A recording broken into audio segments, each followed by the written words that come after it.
is a project that we started that is currently running across Africa. We have it across Africa. It's running in about 12 states in Nigeria and about 4 countries in Africa currently. So this project was initiated to assist in grooming the boy child right so that we'll have better men in future. Okay. All right. So when did you start? Did you talk about when you initiated the project? This project started at the beginning of this year, 2022. It started in January, but the Helpers Network has been there for a while. But the Adams Project Africa started in January this year. Well, you said you've been in 12 countries, if I heard it correctly. Yes. Okay, so you started this year and you've been able to make it to 12 countries. Oh, that is actually the interesting part of this project. That is the interesting part of this project. The minute we commence this project... How did you do that?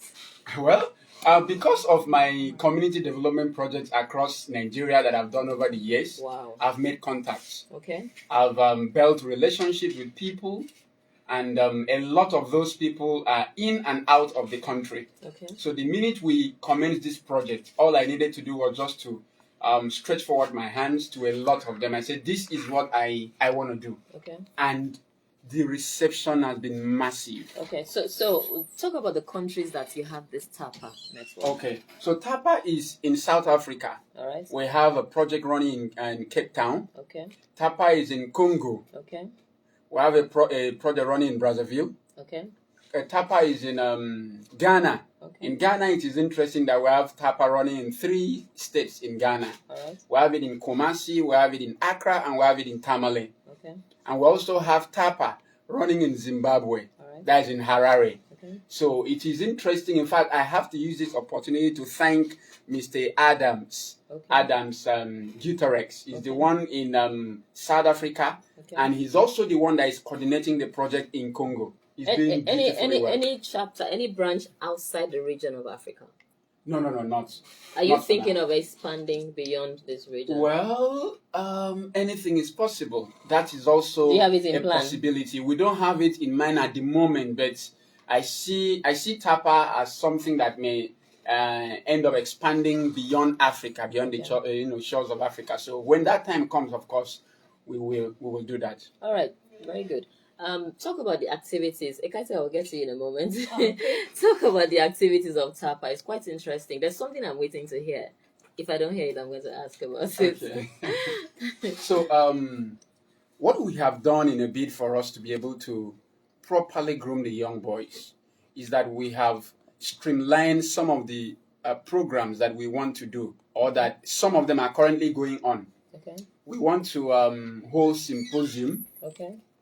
We'll have symposia across all the places where TAPA. You want to? That means you haven't done it. We haven't. Okay. Yeah. So that is actually one of the things that we are going to talk about today. Okay. Yeah. So we are currently planning a symposium in each of the states and countries where TAPA is about taking place. That's a whole lot. Yeah, it is a whole lot, but nothing comes easy. You have the resources. We have we are working with a couple of partners and sponsors. Okay. Because I am a British Council. Yes. Sponsors. Yeah. Very interesting. Yeah, because I am a British Council trained community development person, so I've been able to talk to British Council who are coming into the project to see how we can develop more young boys and groom them right. Okay. So we have in mind to have that. We also have in mind to do community outreach. Okay.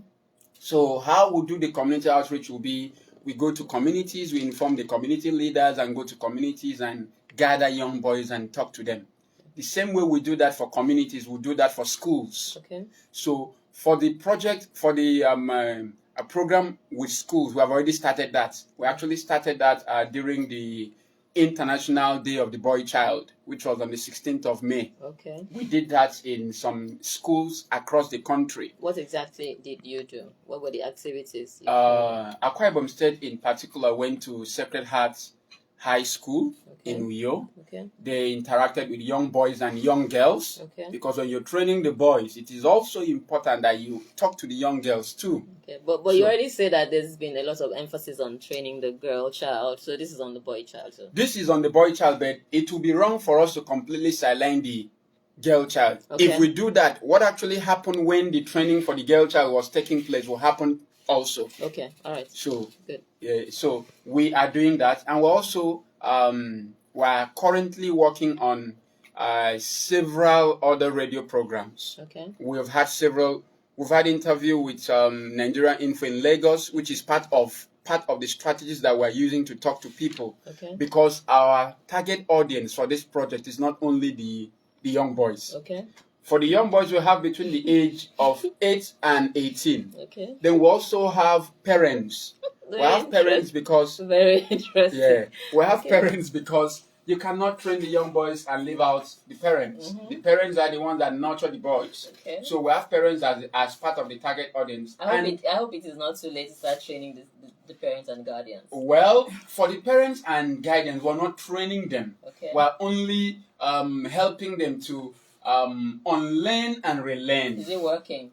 It is working. Okay. It is working because so far we've had interactions with a lot of parents. Okay. And one of the primary reasons why we're actually hosting the symposia is because we intend to drag in parents and guardians for the conference. The symposia is going to be divided into two parts. We have the workshop. The workshop will be for the children, while the conference will be for the parents and the guardians. So the last target group for the project is the educationists. All right. Those ones who are in charge of our children on a daily basis in school, whether it is a conventional school or it is the unconventional school. All right. They too are part of the project. So far we have we've had about between 5 and 8 interviews across radio and TV. Television. Okay. So we are doing a little bit to see how we can push the project beyond where we are at the moment. Very good. Ekaette, let's listen to you. Talk about the project. Talk about what you've done in Akwa Ibom. I understand you are in charge of the project in Akwa Ibom.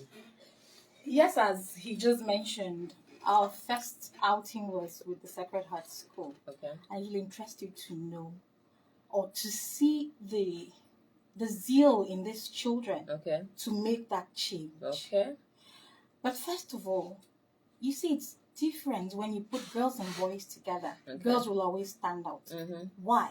Because over the years we have groomed them to speak up. Sure. And the boys are moving to the background. It's none of my business. It's the girl thing. So now I'm putting them together because at the end of the day, we are still grooming these boys to end up with the girls in future. Yes. So it will also interest you to know that this project was like waiting to be tapped into because there is no parent we talk to that is not buying or keying into it. Okay. All right. So the first outing was then, and then we have a bigger project coming by July. Okay. That's the one he's talked about. Yes. Okay, what about some schools? We know some trouble schools in Akwa Ibom State. I don't want to mention the names, but we know them. We know them. Do you have any plans to go to those schools? Okay. Yes. So when are you going to start that? Because it's really something that should be done immediately. We are working on that. Apart from the July project, we have pockets of activities in different schools. Okay. So we may not necessarily advertise all of that. We go into schools that we feel should be groomed, should be talked to. We should see how we can turn things around. Because they are always on the news. I know that school you're thinking. It's a school that's been on our mind. It's not just one, but there's one major one. I don't want to mention the name. We all know it. Okay. We all know it. That's our target. Okay. Good. And funny enough, one of us on the team used to school there, so we will take it back there as alumni. All right. I'm always interested in the before and after. Before you went into the project, do you have have you done a research to have some statistics that you can show to people that this is how the situation was before we? Maybe not officially, but we hear every day and we read every day, we see every day the dangers of domestic violence. Yes. They all started. And it's getting worse. Everybody keeps saying, we do not know where the world is heading. It's getting really bad. It's horrible. But it begins with that little boy in the house. Okay. And do not say it's none of your business. You see a child go astray. A little boy is misbehaving. What do? you turn the other way because he's not your son. God help you, that boy will be your future son. Then what about, that's why I said I'm interested. I got interested when he mentioned also talking to the parents and the guardians, because there's this thing about protecting the child and not effecting some discipline when necessary. So that's why I said, when you take it to the parents and the guardians, it's quite interesting. So, and it's funny, some parents don't even know they are destroying the child by over pampering the child. They think it's love. So how do you go about removing all that, all these kind of things? How do you go about that? Is why we are planning to have that model conference with parents. Okay. We gather them, maybe all the teachers and parents together, because most of these teachers too are parents somewhere.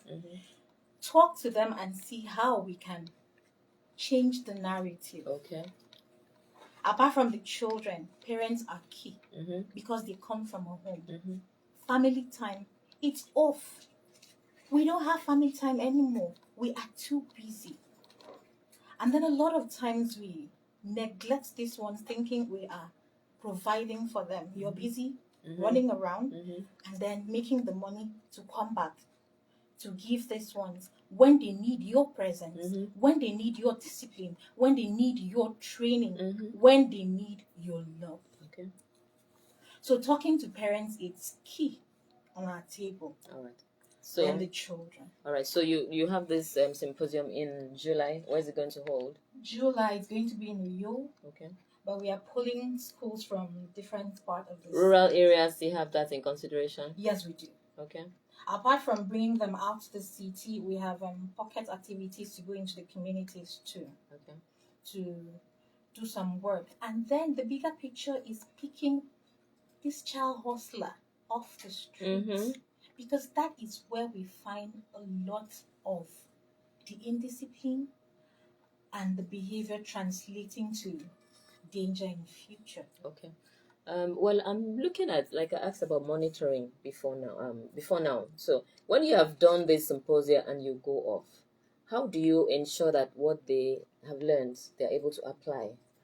So we actually have a monitoring and evaluation team as part of TAPA. We have that in place. We have one in Akwa Ibom here. We have it in Akwa Ibom. We have it. So the interesting thing about it is that in every place where there is TAPA, the same team we have in Akwa Ibom, we have it in all those teams. Okay. Everywhere where there is TAPA, we have the same team over there too. So whatever we're doing in Akwa Ibom is being done in Lagos. Okay. It's being done in Abuja. Team are the ones that are working very closely to help us with those information, those statistics, for us to be able to know what precisely to do at what time. However, the TAPA Model Conference, which is coming up at the end of July, is also a platform where we intend to give all the young boys that are going to be trained under the program will be assigned role models, men, fathers, who have distinguished themselves in their career, in their marriages, in their society. They have distinguished themselves. So we will attach these young boys to this set of people, and they will be properly groomed. They will be mentored. That's what I was waiting for. Yeah, so they will be mentored properly, and we are working assiduously towards that. We are talking with people, individuals that we know that have distinguished themselves in both their careers and their homes, because it is not okay if you distinguish yourself alone in your career and then your home is not good enough. Then you are not the kind of model that we're looking for. So which is why it is called TAPA Model Conference. So we are hoping to be able to raise young boys who will become models for another generation of young boys. So that is it. I want to hear testimonies that, I used to be like this, but after this program, after not just the symposium, after that and the coaching and the mentoring process, this is who I am now. Looking forward to that. Okay, all right. So, Ekaette, you want to talk more about the Helpers Network as well? No, let's talk about TAPA. Okay, all right. Because Helpers Network is the mother. I give birth to TAPA. Okay. And TAPA is the fire right now. The interesting thing about the Helpers Network is that it's not just the TAPA that the Helpers Network is doing. Okay. The Helpers Network is currently planning another project, which is Project August. Okay. That one is something else. So, okay. So Ekaette is only the curator for TAPA in Akwa Ibom State. All right. Okay, good. We're actually running out of time, so we'll take our feedback. Blessing, are you ready? Yeah. Please very quickly so that we can rush out of the studio. I'll come back to you, Ekpeno and Ekaette, for your passing shot, so we can leave the studio. Okay, special thanks to you guys out there who have been there to send your feedback and as well listen to this program. We really appreciate you. Let me mention just 3 names: Arith O. Johnson and Luciana Dawn, and of course Tone Unyime. Thank you very much for always sending your feedback. We appreciate. So teaser for the week is what is the name of the host on the last show? What is the name of the host on the last show? Who was the co-host and who were the discussants on the show? Please, we would want to host you here next week. So kindly call us on 0905 220 1061. 0905 220 1061. Or you WhatsApp us on 0802 222 8013. 0802 222 8013 or facebook.com/KIJC.net or Be Inspired Talk Show with Equal, Twitter at KIJCE and Twitter at Be Inspired _equal. Right. Also Twitter at _Okon. Thank you. Thank you very much. Please very quickly your passing shots, so we have to leave the studio. I just want to say thank you to all the volunteers of TAPA everywhere in Africa. We really, really appreciate what you guys are doing out there. Thank you very much, volunteers. Okay. Thank you. All right. Thank you for staying with us. This has been Be Inspired. My name is Equal, spells IQU. Please let's get together next week Saturday. And congratulations to my little niece who is getting married today, Patience Ubong Johnson and Malaki Thompson. See you next Saturday. Goodbye. God bless you. Be inspired. Hey, yo, what is up, yo? What is up, Nigeria? It's your #1 family radio, 105.9 FM.